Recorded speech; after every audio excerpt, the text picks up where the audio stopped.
আবার চলে এসেছি দিদি রান্নাঘরে। তো দিদি একটু রোদ উঠেছে, দিদি কাজে ব্যস্ত, তো তাই আমি একাই আজকে রান্না করছি। তো আজকে রান্না হয়ে গেছে আমার, শুধু সাধারণ একটা রেসিপি করব, সেটা হলো ডিমের এগ ভুজি। তো ডিমের ভুজির জন্য লাগবে আমার পেঁয়াজ, রসুন, আদা কুচানো, লঙ্কা কুচানো, টমেটো কুচানো আর ক্যাপসিকাম কুচানো। আর মশলা লাগবে হলো গিয়ে নুন, হলুদ, একটা গোটা শুকনো লঙ্কা, একটু ধনে গুঁড়া, একটু কাশ্মীরি লঙ্কার গুঁড়া।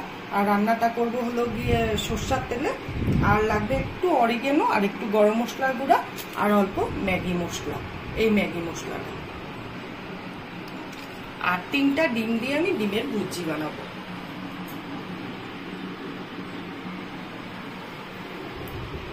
এটা ধুয়ে নিচ্ছি। এটা গরম হয়ে গেছে, তাই আমি কড়াইতে তেল দিচ্ছি। 3টা ডিম আর 2টো বড় পেঁয়াজ আর 4-5 কোয়া রসুন কুচি। তো তার জন্য এতটা তেল লাগবে, আর ডিম ভুজিতে একটু তেল লাগে। সবাই জানে এই রেসিপিটা, তাও আমি আমার মতন করে দেখাচ্ছি। একটা শুকনো লঙ্কা ছোট ছোট করে কেটে নিয়েছি, ফোড়নে দিলাম এটা।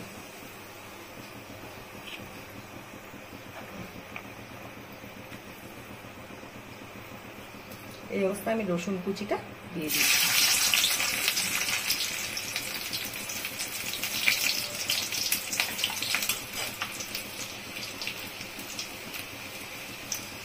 এখন দেবো পেঁয়াজটা।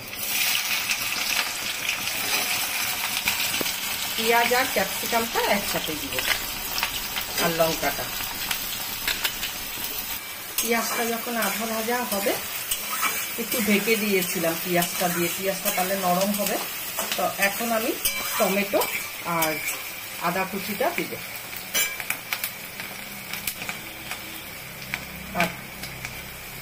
আর একবার ঢাকা দিয়ে দিব আমি।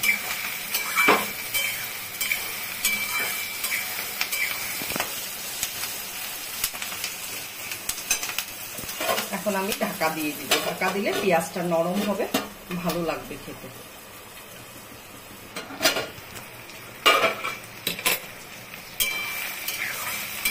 পেঁয়াজটা প্রায় ভাজা হয়ে গেছে, আরো ভাজতে লাগবে।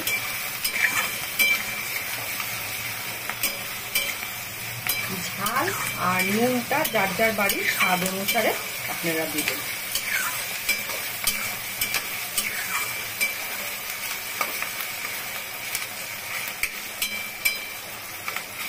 পেঁয়াজটা সুন্দর মজে গেছে, ঢাকা দিয়েছিলাম না। এখন এই অবস্থায় আমি এই নুন, হলুদ, ধনে গুঁড়া আর কাশ্মীরি লঙ্কার গুঁড়াটা দিয়ে দিচ্ছি।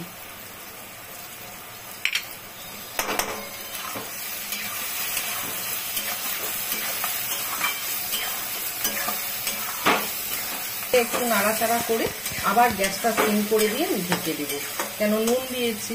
পেঁয়াজটার থেকে এখন আরো মজে যাবে, একটু জল বেরোবে, তার জন্য আমি একটু ঢাকা দিয়ে দেব।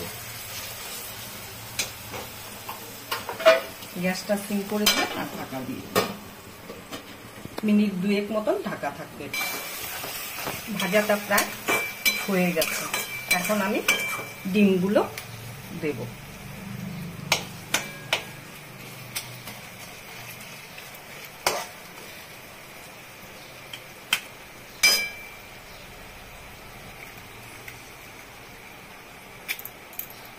একটা দিলাম,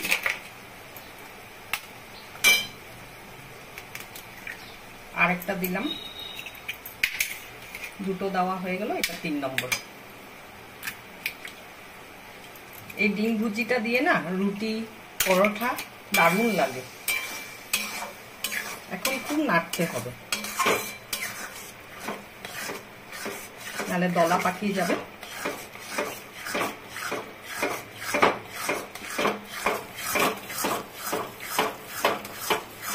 ডিম ভুজিটা হয়ে গেছে, এখন আমি এই যে একটু গরম মশলার গুঁড়ো আর অরিগানোটা দিব, দিয়ে একটু নাড়াচাড়া করবো। আর একটু ম্যাগি মশলা দিব, জাস্ট অল্প, আর দিব না। আরেকটা বলাই হয় না, এটার মধ্যে লাস্টে গ্যাসটা অফ করে হলো কি আমি গন্ধরাজ লেবু কেটে রেখেছি, এই লেবুর রসটা দিব, আর এই উপরের আর নিচের যে অংশটা আছে ওটা দিব। তাহলে গন্ধটা না গরমের মধ্যে একটা দারুণ ফ্লেভার আসে। যদি আপনাদের কাছে থাকে তাহলে দিবেন, নাহলে দিবেন না, ওটা অপশনাল। আমি দিই থাকলে পরে বাড়িতে। আবার ধনে পাতা থাকলে ধনে পাতা দিতে পারেন নামানোর আগে।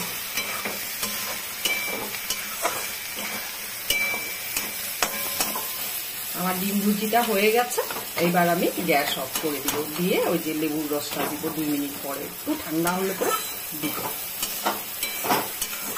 এইভাবে করে খেয়ে দেখবেন, দারুণ লাগে। রুটির সাথে আর পরোটার সাথে তো দারুণ জমে যায় একদম।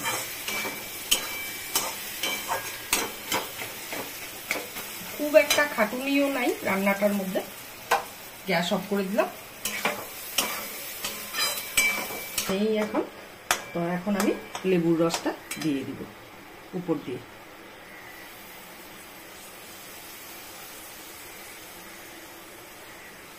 গন্ধরাজ লেবুর তো বেশি রস হয় না, সেন্ট হয়, তাও রস আছে।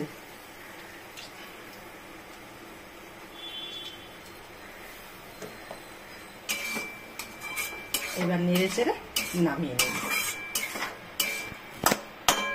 এটা এরকম করে দিবেন। যদি গন্ধরাজ লেবুর পাতা থাকে আপনাদের কাছে তাহলে পাতাটাকে বসিয়ে নিয়ে তারপরে এই ভুজিটা ঢালবেন।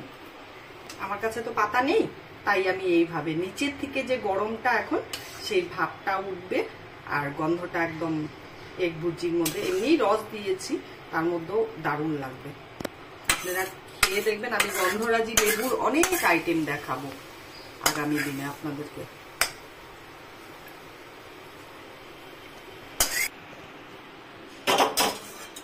আজকের জন্য ভিডিওটা এখানেই শেষ। আর আমাদের রেসিপিগুলো যদি ভালো লেগে থাকে তাহলে ফেসবুক থেকে দেখলে লাইক করবেন, কমেন্ট করবেন, শেয়ার করবেন, আর ইউটিউব থেকে দেখলে পরে সাবস্ক্রাইব করবেন, আর পাশে দেওয়া বেল আইকনটা প্রেস করবেন। তো আজকের জন্য টাটা।